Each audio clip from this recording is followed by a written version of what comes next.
بخاری مسلم میں جو حدیث ہے کہ 6 مہینے حضرت علی نے بیعت نہیں کی تھی حضرت ابوبکر کی، ٹھیک ہے، پھر حضرت فاطمہ کی وفات ہو گئی، بخاری مسلم کے الفاظ ہیں، حضرت علی نے پیغام بھجوایا حضرت ابوبکر کے لیے کہ آپ مجھے آ کے ملیں گھر آ کے، تو حضرت ابوبکر خود حضرت علی خود چلے جاتے ہیں نا ان کے گھر۔ آپ ذرا اس کی انٹینسٹی کو غور کریں، کیا پنجاب کا وزیر اعلیٰ یہ کہے گا کہ پرائم منسٹر مجھے گھر آ کے ملو؟ تم جرت ہے اس کی یہ کہہ دیں؟ اس جرت کے پیچھے کیا چھپا ہوا ہے؟ ہائے ہائے ہائے لے جاؤ آج، یہ جرت کے پیچھے کیا چھپا ہوا ہے کہ مجھے آ کے ملو، اور ملنے والا بھی آ رہا ہے، اوکے میں خلیفہ ہوں، پوری امت نے مجھے بیعت کی ہے، مجھے بلا رہا ہے اپنے گھر میں، ان کی عاجزی اپنی جگہ ہے، لیکن حضرت علی کا جو ایکٹ ہے یہ کیا شو کر رہا ہے؟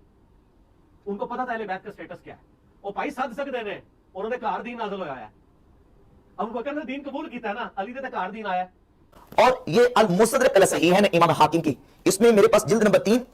اور صفحہ نمبر 291، حدیث کا نمبر 4513، اور یہی حدیث مختصر امام المعجم الکبیر طبرانی میں امام طبرانی لکھے، اور اسی طرح مسند احمد ابن حنبل میں مختصر اور مجموع الزوائد میں اختصار کے ساتھ موجود ہے، البتہ سنن کبری بہقی میں، اور اس طرح المستدرک علی صحیحین میں، اور یہ امام بہقی کی دوسری کتاب الاعتقاد، اس کے صفحہ نمبر 431 پہ یہ حدیث موجود ہے کہ سیدنا ابو بکر صدیق رضی اللہ تعالیٰ عنہ جب بیعت عامہ لینے کے لیے مسجد نبوی شریف کے منبر پر بیٹھے، فلما قعد ابو بکر علی المنبر، ابو بکر صدیق منبر پر بیٹھے، نظر فی وجوہ القوم، یہ مصدر کے حاکم کی 4513 نمبر حدیث پڑھ رہا ہوں جس کو امام حاکم نے صحیح قرار دیا ہے، تو کہتے ہیں کہ آپ نے لوگوں کے چہروں کی طرف دیکھا، فلم یرا علیًا،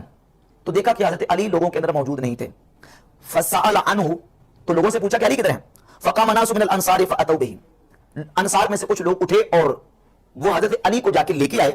فقال ابو بکر، تو ابو بکر صدیق رضی اللہ تعالیٰ عنہ کے پاس جب حضرت علی آئے، حضرت علی کو بلایا ہے ابو بکر صدیق نے مسجد شریف میں، تو بلا کے کہا ابن عم رسول اللہ صلی اللہ علیہ وآلہ وسلم وختنہ اردت ان تشق اصل المسلمین، اے رسول اللہ کے چچا کے بیٹے اور حضور کے داماد، کیا آپ مسلمانوں کی جمعیت کو توڑنا چاہتے ہیں؟ فقال لا تثریب علی خلیفۃ رسول اللہ صلی اللہ علیہ وآلہ وسلم، کہا کہ ہرگز ایسی بات نہیں اللہ کے رسول کے خلیفہ، فبایعہ، تو مولا علی نے ابو بکر صدیق کے ہاتھ پر بیعت کی، مسجد نبوی کے اندر بیعت عامہ جب ہوئی، مولا علی نے ابو بکر صدیق رضی اللہ تعالیٰ کے ہاتھ پر بیعت کی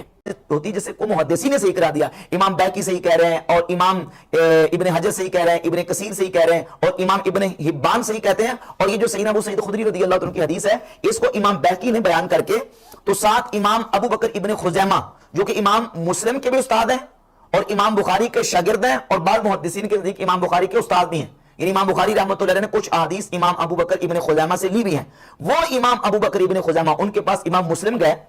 السنن الکبری للبیہقی جلد نمبر 8 صفحہ نمبر 143 ہے، امام مسلم ان کے پاس گئے، کہا کہ آپ مجھے کوئی حدیث بیان کریں، تو امام ابن خزیمہ نے حدیث بیان کی، یہی حدیث سیدنا ابو سعید خدری رضی اللہ تعالیٰ عنہ والی، اور وہ کیا ہے کہ صدیق اکبر نے حضرت علی کو مسجد میں بلا کے ان سے بیعت لی، تو جب یہ امام مسلم کے سامنے امام ابن خزیمہ نے حدیث پڑھی، تو امام مسلم رحمۃ اللہ علیہ نے صاحب صحیح مسلم امام مسلم بن حجاج القشاری رحمہ اللہ، انہوں نے کہا کہ اے ابن خزیمہ، یہ جو حدیث آپ نے مجھے بیان کی ہے یہ تو ایک بدنہ کے برابر ہے، یعنی اتنی قیمتی حدیث ہے، بدنہ ایک وہ اونٹ جو قربانی کو لگتا ہے، قربانی کی عمر کا اونٹ، یعنی مہنگا اچھے والا اونٹ ہے، یہ تو اتنی قیمتی حدیث ہے کہ یہ تو ایک بدنہ اونٹ کے برابر ہے، تو ابن خزیمہ کہتے ہیں کہ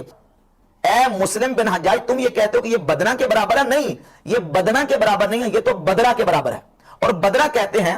عربی میں وہ اٹیچی کیس، وہ صندوق یا وہ بریف کیس جس کے اندر درم اکٹھے کر کے رکھے جاتے تھے، وہ صندوق جس میں درم، اور تقریباً 10,000 درم رکھنے کا جو صندوق ہے اس کو بدرہ کہا جاتا تھا، یعنی گویا کہ یہ 10,000 درم صندوق جتنی قیمت رکھتا ہے نا، یہ تو حدیث جو ہے یہ اتنی مہنگی ہے، اتنی قیمتی ہے، تو امام ابن حبان نے بھی صحیح کہا، ابن خزیمہ نے صحیح کہا، امام مسلم نے صحیح کہا، ابن حجر اسقلانی صحیح کہہ رہے ہیں، امام ابن کثیر صحیح کہہ رہے ہیں، امام بیہقی اس کو صحیح کہہ رہے ہیں، ائمہ محدثین نے اس حدیث کو صحیح کرا دیا ہے کہ سیدنا ابو سعید خدری رضی اللہ عنہ سے حدیث کی راوی ہے کہ ابو بکر صدیق رضی اللہ تعالیٰ عنہ نے حضرت مولا علی رضی اللہ تعالیٰ عنہ کو مسجد میں بلایا اور مسجد میں بلا کے ان سے بیعت لی ہے۔